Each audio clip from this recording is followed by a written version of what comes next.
Guys, I wake up in the mornings with 10 fucks, and I go to sleep every night with 10 fucks, all right? And it's mainly because I don't give a fuck about what people think I should be saying, doing, or who I should be. I control all of that. But that wasn't always the case. So in today's segment, I'm gonna share with you 3 of the biggest differences that I've noticed between this 25-year-old version of me and this 38-year-old version of me, all right?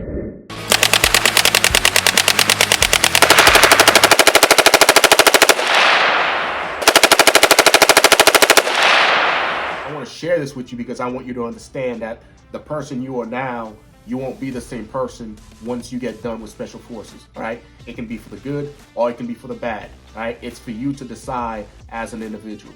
The biggest change that I've seen in myself, and I credit this to not only the Army, but Special Forces within itself, is the fact that I see problems a lot differently than the 25-year-old version of me used to see problems. Let me explain. Guys, in looking at problems, I break them down into 2 separate categories. You got first world problems, and then you have third world problems, right? First world being the United States, third world being a place like Afghanistan or Nigeria or some other place that's considered a third world country, right? Because in the United States, we're looking at, hey, my internet doesn't work, or hey, my heater doesn't work, so on and so forth. Those are first world problems. Then you have third world problems. Well, it's not uncommon in a place like Syria to be born with, not even knowing what electricity is, right? Or to wake up in the middle of the night and your daughter has frozen to death because there's no heat, all right? And you're living outside in a tent, right? Those are third world problems. The way that I see problems and the attention that I give them has definitely changed based on my travels with Special Forces, right? So that's the number one thing that I noticed. The second thing that I've noticed is the way that I handle problems. The way that I solve my problems now, I have a systematic approach to every issue that I come across. I'll bring this home. I'm gonna share a quick story with you guys. Approximately 2 weeks ago, Friday the 13th, I had a fire take place at my apartment complex in Fayetteville.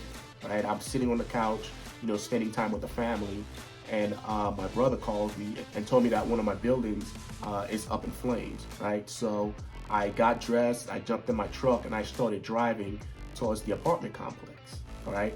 While I was driving, I found myself in battle drill mode, right? So I was on the phone collecting information, relaying information to the property management team, right? Once I got to the property, I touched base with the fire marshal, make sure no one was hurt and that everybody got out safe. I was taken care of. I was on the phone with hotel companies, laying out rooms for displaced tenants, right? Once that was done, I got a hold of the American Red Cross and make sure that I linked them up with the tenants that were displaced so they can get taken care of. All that stuff was taking place without, any hesitation. And it's because of the training, right, and the experiences that I've had in Special Forces. It has showed me what compose looks like, and I've practiced that type of composure over and over in combat to where once I was in the States and something happened, like it was second nature, right? I just snapped to it and started making things happen as opposed to, starting to feel sorry for myself and saying, why me this, why me that?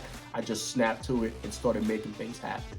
I don't know about you guys, but the 25-year-old version of me would definitely be a hot mess and would not know how to tackle or how to even start, to deal with something like that. Last but not least, guys, the third biggest change that I've noticed from this 25-year-old version of me to this 38-year-old version of me is how I handle conflict. You come across me when I was 25 and you looked at me the wrong way and I would have been on you. That's just who I was, right? I was a fighter. If anybody, looked my way with disrespect, nonetheless talked to me in a disrespectful manner, like I was in your face, ready to fight. Fast forward 13 years later, like you couldn't even pay me to fight somebody, right? I take all the necessary precautions to not get into any conflicts, right? I don't get drunk in public. If I'm on the road and somebody wants to go around me and give me the finger, it is what it is, right?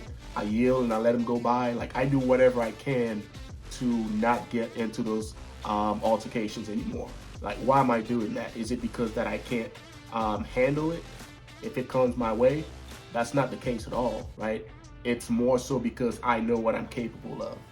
I know what this profession has turned me into over the past 15 years.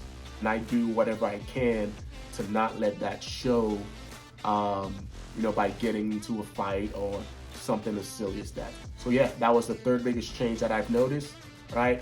Again, I'm sharing these with you just because I want you to manage your expectation, right? Just know that you won't be the same person that you were going in. You're going to be a completely different person, and hopefully you're able to manage it accordingly. If you've experienced some change and you don't mind sharing, leave it in the comment section below, guys. I appreciate you guys watching. I'll see you guys in the next video.